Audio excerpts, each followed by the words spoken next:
Hello, I'm Pacific Carrier Guy, and we're going to do a Let's Play tutorial for Warplan Pacific. It is published by Matrix Games. It is a game made by Alvaro Susu, Kraken Studios, one man. He's made this game. He made Warplan, which covered the European theater, and now he's come out with Warplan Pacific. It was released April 29th, 2021, and this is version 1.0.01. It's just fresh off the presses. So I've played it a bit. I don't think it has many bugs at all.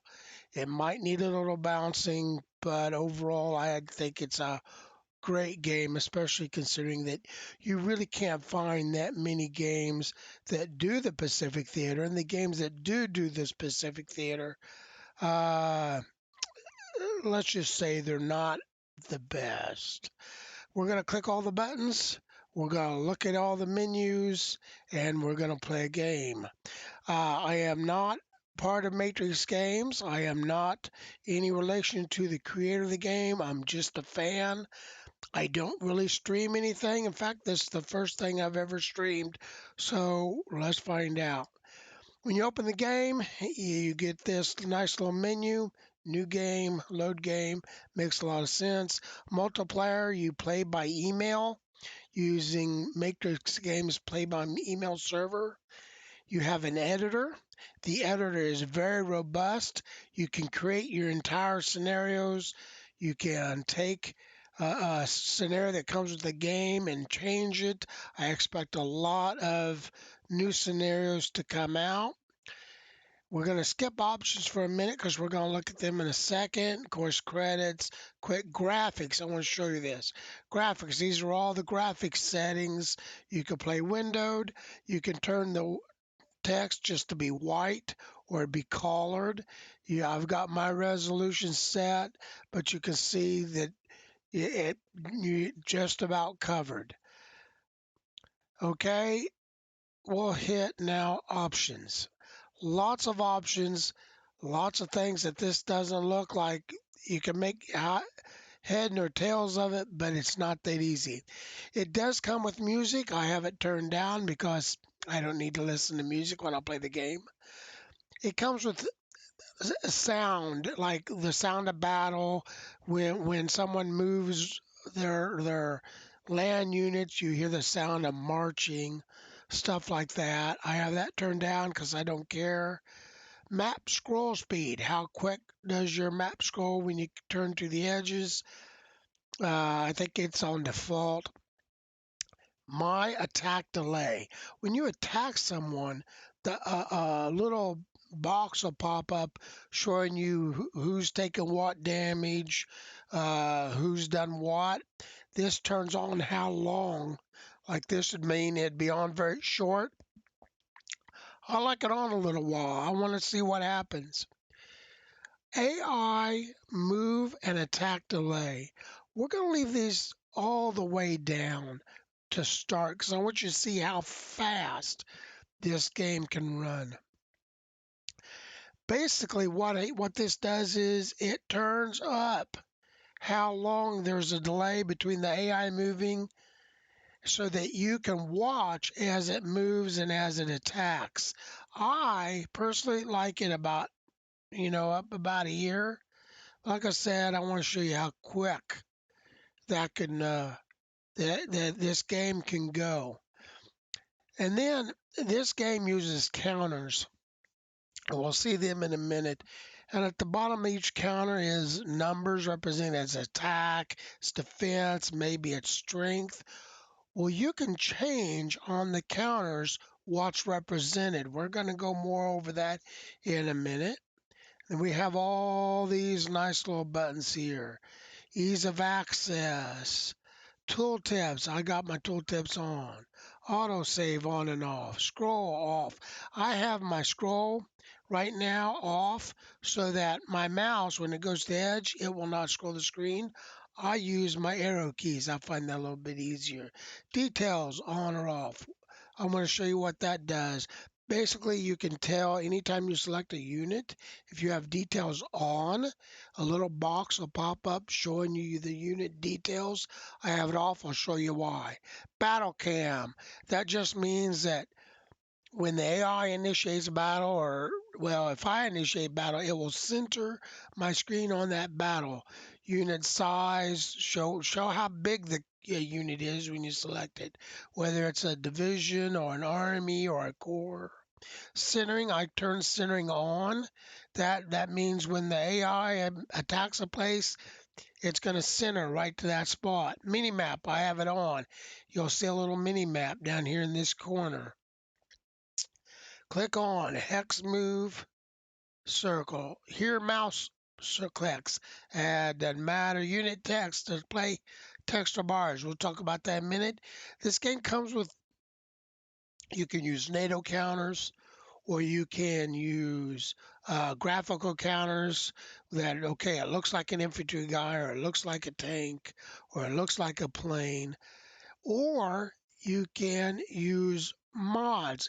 It's just a simple file you drag into your campaign folder. It's real simple. I can show you how to do that. And there'll be lots of mods where you can change how your map looks, how your counters look. Unit hover on shows strength and effectiveness. When you hover over unit, diplomacy is off. By default, you can change it where you can have diplomacy between the countries.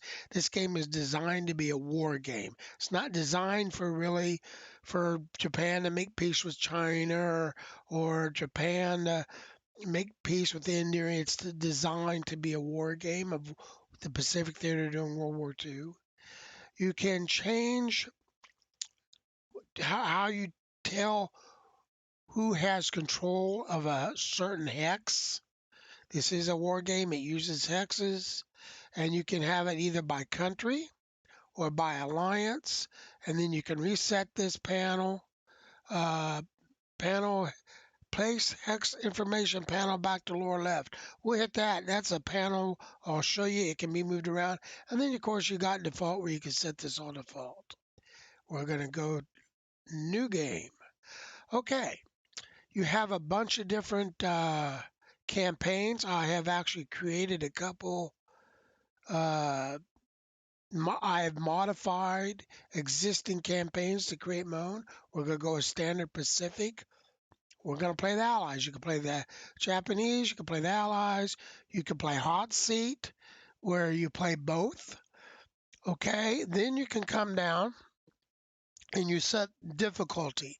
Computer bonus, like historical plus 0%. Train gets a slight bonus of plus 10%. This is their unit experience bonus. Experience, how experienced a unit is, the better it's going to fight. We're going to set this to experienced. So you've got uh, say, what all do you have? You see, you got quite a bit. You can start green, historical, trained, experienced, veteran, seasoned, tough, crack, elite, loyal elite, samurai, and back to green. We're going to set it to experienced. According to the creator of the game, this will offer you one of the best experiences against the AI. Remember, this game is brand new.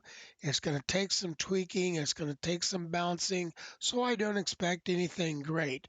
Then again, I am no master strategist. So hey, this game will probably give me a good fight. Computer bonus to the effectiveness. Units have an effectiveness. They have an effectiveness of the logistics and their supply system. Again, we'll start the inept, historical, good, excellent, optimal, inept. Well, we're going to go excellent. If I can get there, excellent. Because again, that's what the creator says gives you a good idea what's going on. Then you're going to kind of pick your opponent's plan. Like, for instance, we're going to play the Allies. So what's Japan going to do? They can go their historical route, or they can go a random route. Historically, kind of what they did is they set up a perimeter. They went into Burma to cut the Burma Road, but they set up a perimeter and waited for the Allies kind of attack. But then there was all these alternate things they could have done. They could have attacked and tried to take Hawaii. They could have tried to invade Hawaii, New Zealand. They could have gone down here into the South Pacific and tried to cut off the tie lines between Australia and the United States. Or they could have gone into Burma and invaded India. Or they could have made a big press into the China to try to conquer China completely. Or they could have attacked north of the attack the Soviet Union. There's a lot of alternate things they could have done. By setting it to random, we kind of free the AI to kind of make its own plan. And if you can write a text file,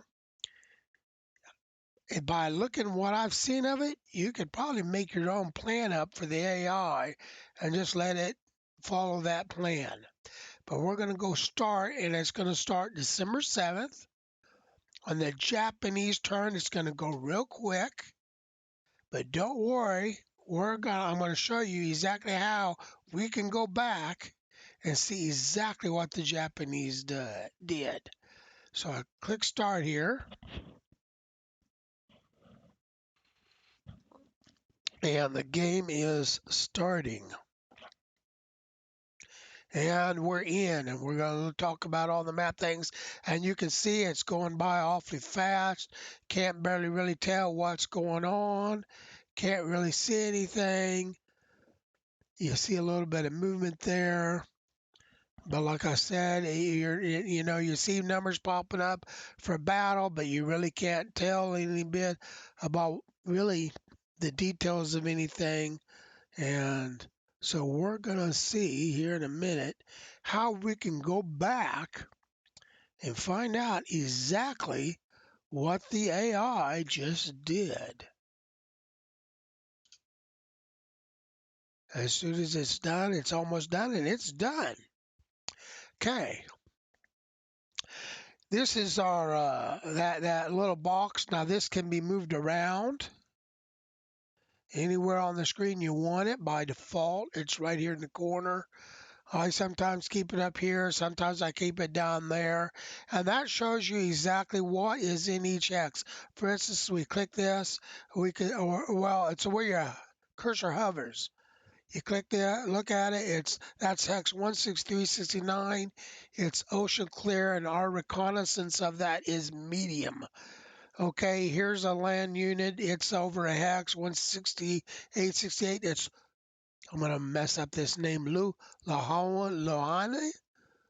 Jungle clear. It's a port. It's a size 3 port. It's got level 9 supply. That's what that number is right there. That number side of anti-aircraft guns. I think that's defense level right there. And then this is resources. Right there is the number of resources. Reconnaissance is very low. Reconnaissance is very high. See out here, very low. We don't know what's out there. Right here, we're pretty sure we know what's right there in the Hawaiian Islands. Considering we're the Allies, that's pretty good. We have this mini map, and it is mini. I don't know if there's a way to make it larger or not, but you can click around on the mini map to zoom to the place. Honestly, I find it just as easier to scroll, and here I am, I'm scrolling.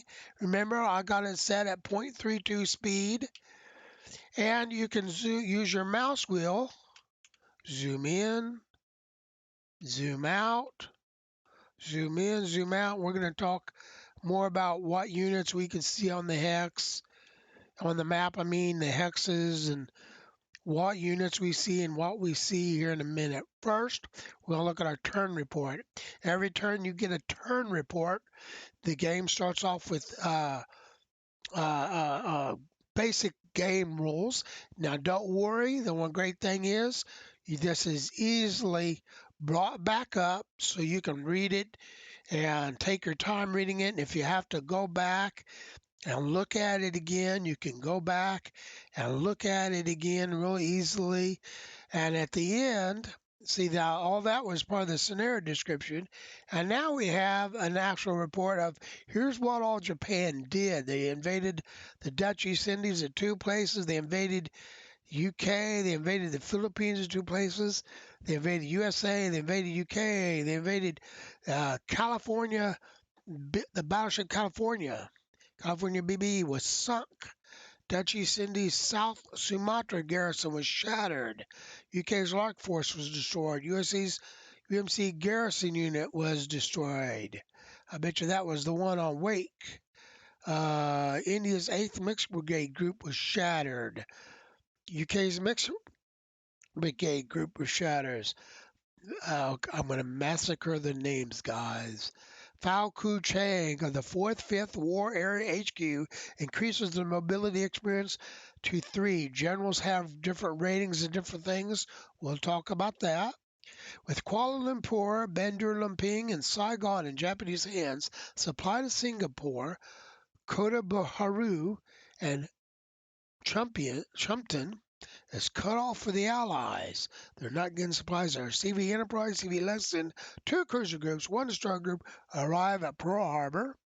And then we have all these warnings of units of ours that have no supply source. We click that off, and now we're at this is the screen and where you will be doing all your work right here. You'll be doing all your work with these buttons. We're going to go over these. We're going to start real quick. We're just going to take a real quick look at all these buttons up here, what they do, what they are, but we're not going to go into a whole lot of detail because we're going to hit that later. We got the flags of the nations we're operating, the major powers. China's a major power, but it's kind of different. Allied units can't enter it, and it's kind of off by itself, but it is considered an Allied major power. This is our December 7th, 1941 turn. Turns go in 2 weeks. So we will move all our units. We will hit the end turn button, and then it will advance to December 21st. Japan will do their December 21st turn. Then we will get to go for our December 21st turn, and 2 weeks go by every time. So first we have our production screen, build screen. This fine we find out about what our industry is doing. We can buy and purchase different items, find out how much oil we have. Oil is really important. Ships and planes use oil. There are times you may not be able to do everything you want to do because you don't have enough oil. Come back here, convoy screen. There's a lot to this screen, and like I said, we're not going to go into detail right now, but you can see what resources are being your country is being convoyed, what supplies are being convoyed, and you can set up convoys. Like let's say the U.S. has a bunch of oil, Australia doesn't have any oil. The U.S. you can transfer some oil from the U.S. to uh, Australia. I want you to notice right now, all the writing's in white. Go up here to options and you go down to graphics, click white text. Now it says color text. Go back. We'll look at this again. Now all of a sudden there's colors. It all depends upon what you want. Research. Your units have kind of a technology level. For instance, go right here to the UK. We're on UK's flag. If we want to look at US, UK's flag right now, UK's heavy armor is 42. Well, 42 gives us these numbers right here. When we go up to 43, we get better firearms. Looks like guns the same. We get better anti-air. Looks like defense the same. And the unit will be better and perform better. So we want higher technology, and we can spend points to determine how fast we get a advancement into a specific area. We're going to do a lot more with that later. This is it's kind of the diplomacy. If you had diplomacy turned on, this is where you would declare war or make allies or do anything like that. This is also where you see your victory point totals. Okay. This is also where you do your intelligence. This game, units are hidden. See, if we zoom in here, we can see we know there's a Japanese unit there. We don't know what it is. Here's a unit. Now, this says our reconnaissance is high. Let me click off that. Our reconnaissance high. We know there's 4 ships in the area with a destroyer group, but we don't know exactly what's there. And our reconnaissance is high. So you can see we kind of don't have an idea. Well, there's different things we can spend intelligence points for. Right now, the UK has 6. The United States has 19, and we can spend those points to do different things, to reveal some on the map, to give us an idea of what the enemy has, what the enemy is doing. We'll go more over that later. We have this great screen, reports and statistics. You can look at your last turn's reports. I told you anytime you can bring up the game notes. We'll go over them here in a minute. You can look at different forces. Like for instance, right now, Japan has 197 air strength of air points. Each unit has a strength. A division has 10 strength points. Or that's its max. If it's full strength, it'll be 10 of 10. An air unit might be 20 of 20. A corps will be 20 of 20. A land unit will be 30 of 30. Well, Japan has 197 points of strength in air units. United States has 40. They they way outnumber the allies right now. You can look at casualties. Like for instance, already the United States has taken 24 points of strength damage to its naval units. Look at merchant ships lost. UK has already lost 1. Japan has already lost 19 land units. Strength worth the land units. This was something you would come back to a lot. The combat log. I told you, don't worry about the AI going fast because we'll be able to go back and see exactly what it's done. We can see exactly what's happened this turn. We're going to be able to see exactly what the AI did last turn. We'll come back to that. Finally, we have our deployment screen. When do we get it and what are we getting? And we have it for each one of our countries. For instance, the United States gets the CV Yorktown December 23rd and the Saratoga December 23rd. Now, something to point out real quick, our next turn is December 21st. So we won't actually get them December 21st. We're not going to get them till our January 4th turn. Then you have buttons that basically they change the way the map looks. If you look right here, all this is colored a certain color, and what that represents, if you look up here in the corner, it'll say the hex number and then Japan. If I go down here, it says Dutch East Indies. So this is all area controlled by Japan. You can see the different color there. This is controlled by Dutch Indies. We could turn that off or on. So see now if I want to know who controls what, I have to hover my cursor over it. I like having it in control so I can look and visually tell real quick, okay, Japan controls that, Japan controls that, the Allies control all this other stuff. You can turn hexes on and off. I mean, if you'd want to, I'd just leave them on. Logistics, you see the roads and the convoy routes. That's a convoy route. You can turn them on and off. Most time you just leave them on. Supply, you can turn on your supply so you can see where are you getting supply, and you can even tell by the numbers how much you're getting. We'll talk more about that later. You can turn off, this is a great button right here, enemy action. Like I said, hey, that turn went by so fast, I can't tell what Japan did. I can't tell what they did. Well, within our limits of our ability, of our intelligibility to see what happened, we can look here and it highlights every place there's a battle. And it shows you how they move their units. It looks like they're moving them south and going to start attacking there. Looks like these guys are moving up towards Burma. They attacked here and they moved them south. They did an attack here, and they landed here, and they moved in here, and they moved here, and you could and here's another battle at Wake Island, and if you come all the way over here, they bombed Pearl Harbor. So you can kind of see exactly, like I said, if you don't want to just go through the reports here of what they did the last turn, you can visually see what they did the last turn. We're going to turn that off. We're going to turn weather. You can turn the weather icons off and on. Let me see if I can find a good. This shows it's. I think that's partly cloudy. Let me see if it shows marsh and it's cold in that hex. I want to see if I can find some rain. I'm not seeing any rain. Rain looks like a drop. Heavy rain is 2 drops. And then you got snow and lots of other things going on.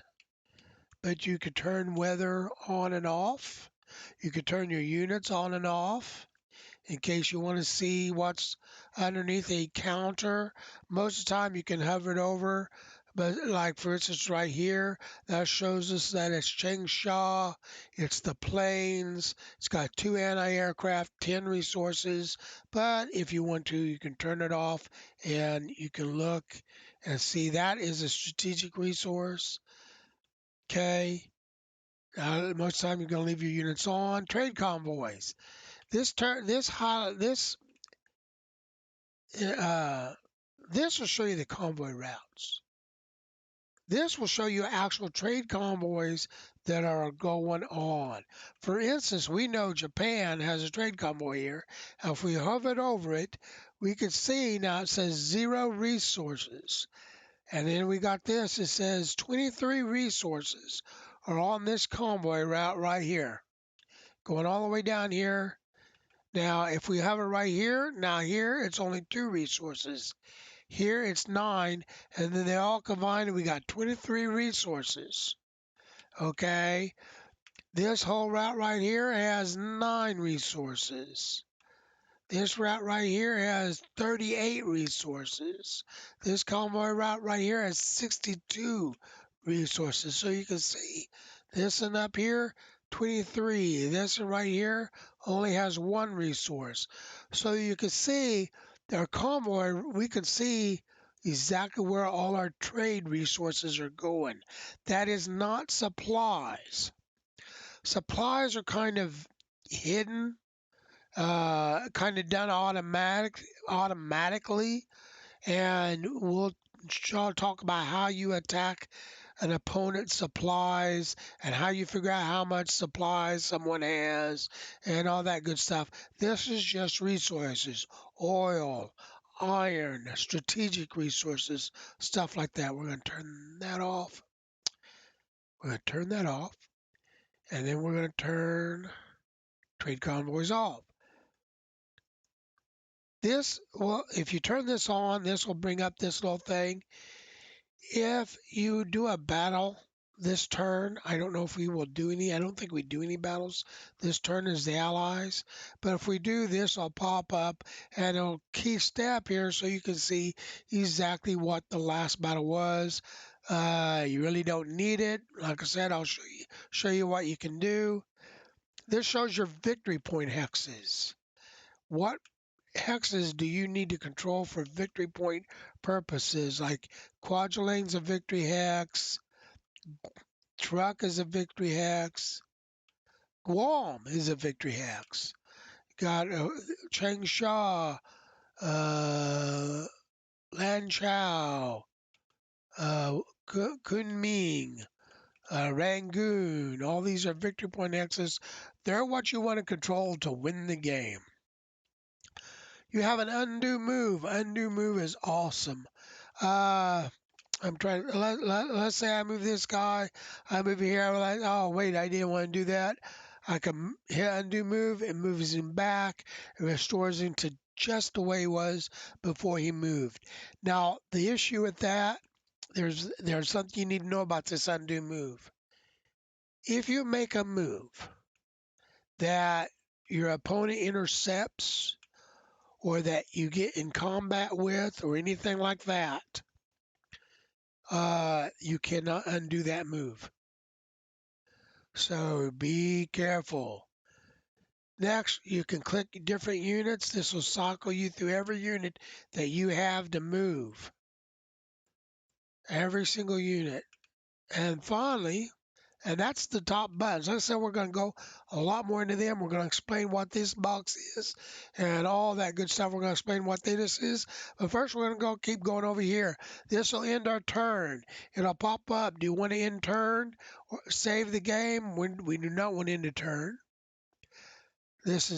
Brings up your game help, play, quick little information on different aspects of gameplay. I've never actually sent read these. Might have to turn off, set and read these. Supply, diplomacy, minor countries, and then it gives you a list of your hotkeys. Okay, click off that. You go back here. Your options. Remember all those options I showed you at the beginning? You have them all right here. I'm going to turn this back up because I like watching the AI move. If you're not happy how your counters are looking, you can change. If you're not happy with something, I see I don't plant the mini map on, I'm going to turn it off. You can even change the AI settings. You can save your game, rename it, save it. You can delete a save. And last but not least, you can quit. Brings up another menu. Do you want to save? Yes. Exit the main menu? Yes. Exit main menu? I'm going to go no. And then you have all these warnings. Every time your game pops up, now when your game pops up, your turn pops up. Actually, you can go here and you can look and you can see, hey, I've got a bunch of warnings here. But they're right here. For instance, it says right here, unit has no supply. We click on it and it says, our units in Manila, they don't have supply. The reason they don't have supply, like I said, supply is done automatically.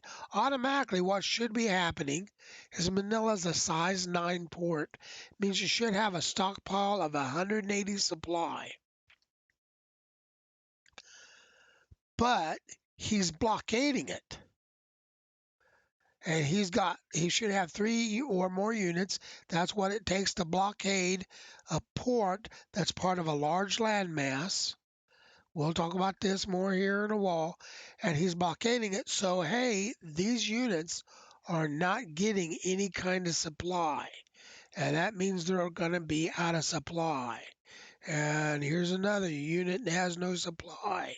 See, he has no supply source. He should be getting supply from either Apari, Legapasi, I know I'm massacring the name, Lingayen or Manila.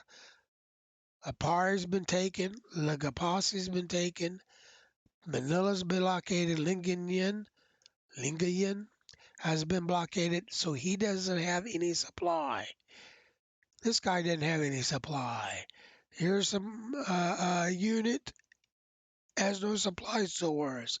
Singapore. We read that warning that hey they took Kuala Lumpur, they took all these hexes. There was no way for this guy to get supply through. He ain't got supply. I want to see something. Okay, we're gonna come back. We're gonna talk about what all that means. Okay, he doesn't have supply. This is partisan activity. The game shows us where partisan activity is taking place, but honestly, we have no control over it. And so now we'll talk a little bit about our units. So when I bring up a unit, you can see exactly what we're talking about. This is a land unit, and you got a lot of information in this small little box right here. There's an awful lot. First off, it's got its name. It's the USA, United States Marine Corps Defense Garrison. We can see how much oil the United States has. We got our oil stockpile of 15. Sometimes some land units, air units, ships always take oil to move, to use, to attack. Land units, it depends upon the country. We could see this, and we could go right here, click unit details. This land unit has an oil use of 0. It won't use oil. This is your unit details. I click off this little glass, brings this up, and we're going to talk about all this here right now. This will bring up unit details so you can look a little bit more. We can rename the unit. We can scrap the unit, disband it for a certain amount of production and manpower. But back here, let's go back here. We're going to start work our way across. We could tell the unit, do we just defend, but don't go all out in defending. Retreat when you need to, or we could say you hold. Well, we're just going to tell this unit to defend. Right now, it is set to get uh, reinforcements, to upgrade what type of unit it is. We can turn that off and on. Upgrades and reinforcement, uh, they take resources, they take production. So sometimes there's a lot of times you might want to turn that off for certain units. We can see how much oil our country has. We can see how much air transport our country has to either use to do a paradrop or to do air supply. We have a certain number of transports. The United States starts with no transports. In other words, we're not moving these guys anywhere. Supply trucks. Supply trucks are a way that you can give a unit a boost in supply so that they can get more supply than they would normally get. And then, of course, there's rail transportation. If you're on a rail, think of it kind of like strategic moving. And then we can put this unit in garrison mode or leave it in active mode. In garrison mode, a unit can only move like 1 hex a turn. No matter how far they can move, they can only move 1 hex a turn. And only land units can be put in garrison mode. But the advantages of it is that it can save you production, logistics, and supply. The thing that this unit, I'm going to put it in garrison mode, and see now it's switched. It's in garrison mode. It will not use as much production. It will not use as much logistics, and it gives me a certain amount of supply back. Now the disadvantage to this, and there's two main disadvantages. Well, three. Number one, it can only move 1 hex. No matter how fast it can move, it can only move 1 hex. Number two, it will attack at 50% of its value.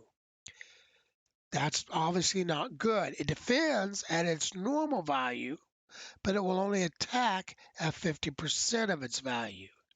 The next thing you need to know is if I want to activate this unit. So let's say this unit cost 100 points of production to build. When I put it in garrison mode, I save 25 points of production. And I save that 25 points of production every turn. So in 10 turns, I'll have saved 250. But on the 11th turn, if I want to bring this back up, I've got to pay 25 points of production. If I want to take it out of garrison mode, I've got to pay 25 points of production. If I don't have 25 points of production, I can't bring it back out of garrison mode. Of course, we have its name, and like I said, you can rename it. We have its strength. Its strength is 2 out of 10. This is how many hit points it is. This is not how good the unit is. I'm going to talk about how to tell how good a unit is. We're going to look at this guy a little bit better. This is U.S. 25th Division. See, these numbers did not change because this is all for our country. U.S. 25th Division. We have its strength is 8 out of 10, so it can take at its maximum, it can take 10 points of damage. This can take 8 points of damage. Its effectiveness is 100%. In other words, when it comes to how good this unit can fight, it's fighting as good as it can get fight. If it was at 50% effectiveness, okay, it's only fighting half as good as it can fight. You got an experience level, 50% is kind of default. A supply level for land units, 3 is the default supply unit. When a unit gets to 1 point of supply, it's starting to have problems. And there's going to be some penalties. If it's got 0, then it is out of supply and it's got even more problems. It can't move, it can't defend. There's all kind of penalties depending upon it, whether it's a land unit, a ship, or an air unit. Uh, I could, if I had a supply truck, I could pump this up to 4. And basically, this is the number of turns. So if it was in a place where it was out of supply, this would count down. Next turn, it would be 2. The turn after that, it would be 1, and so forth. Of course, we can close and open our details. This is the prioritize button. This is where you can tell, and you look, it brings up a little plus. Right now, if I left that on, what I'm telling the AI is when you dole out reinforcements, when you spend production points to upgrade a unit, this one gets priority. Pick this one before you pick any other unit. I particularly don't want that on this unit. We are going to have some units we're going to want that on, but not this unit. Okay? And then we have different values. Attack value, defend value, how well it does in rugged terrain, how many operation points. Anytime you do something, it takes an operation point to move or to attack or to whatever. For land units, the operation point value that it uses is determined by terrain. For planes and ships, pretty much one operation point to do the action. Anti-air, it's got 1, and then it's got 8 supply use, 0 oil use, and it is a 1939 anti-tank. That is the type of unit it is, and then it does not have any entrenchment. If it had entrenchment, there'd be some shovels there, and 2 shovels is the most you can get. So there are different types of units. Now for land units, I can go assault or I can go anti-tank, and that changes these numbers over here, which in turn, these numbers determine these numbers. Kind of complicated, I know, but we can change what it is. So if I wanted to change it to an assault, I can easily change it to an assault, but there's a penalty for that, and that penalty is in experience. When I change it, its experience level is going to go down. When I look at details, I can see some of the same numbers here. Strength, experience, effectiveness, how many operation points, its anti-tank, and then it gives me a lot of these other little factors. Firearms, guns, artillery, anti-air, defense, range, and its oil use. This is pretty good for seeing range and oil use. Honestly, these numbers right here, let's see if I can do this. These numbers right here, firearms, guns, artillery, anti-air, defense, they're only kind of really good for comparing to other units. That ain't what I want. I want to erase. They're only really good for other comparing this unit to other land units is to tell which one's better. If you really want to know how good a unit is, what you want to look at is these numbers right here. It's attack and it's defend and it's anti-air values. When I go, if there was a Japanese land unit here, and I told this guy to attack it, it would use this attack value, and the Japanese unit would use this defend value. So these are the numbers you want to look at, and you want to look at this effectiveness number. because this tells me, hey, this unit is operating as good as it can get. If you get down to 50% or less effectiveness, you need to be worried about your unit, because what can happen is it's not operating as well and the attack can go very badly very quickly. So, kind of a rough way an attack works. Let's say there's a Japanese unit right here and I tell them to attack. It uses this attack value. The Japanese unit defends with its defend value, and I'm going to do this unit is going to do a certain amount of damage, and the Japanese unit is going to take that damage in one of two ways. It's going to either take it into strength losses, or it's going to take it into effectiveness losses. Okay, I may do let's say 4 points of damage. Well, the Japanese unit may lose 1 point of strength, but it may lose a bunch of effectiveness. And if a unit gets low enough in effectiveness, it can shatter, it can surrender, and you've got problems. You really want to watch a unit's effectiveness. While I'm here, I'm just going to go ahead. Like I said, the U.S. does not start with any kind of transports. So and I won't get a transport till like March. So I know, hey, this guy ain't going anywhere till March at the earliest. So we're going to put him in garrison mode. Same thing for this guy. You can put land units in garrison mode. You can't do that to ships and planes. Now we're going to look at plane. Now we're going to look at, now I'll click for one time land unit.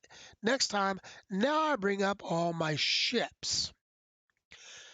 Ships kind of operate exactly the same way land units do. Well, they don't operate the same way, but you see some of the same numbers. These down here does not show an individual ship's values, but it shows for this whole stack. For this whole stack, I've got 36 surface attack value, 3 naval air attack value, 4 anti-sub, 7 anti-air. This stack will use 18 oil. Its air combat is 2. Its tactical value is 1. Strategic value 1. And then I could just select submarines, select all carrier and surface units, unselect everybody. I'm going to turn this back on. Now you'll notice the Pennsylvania is grayed out.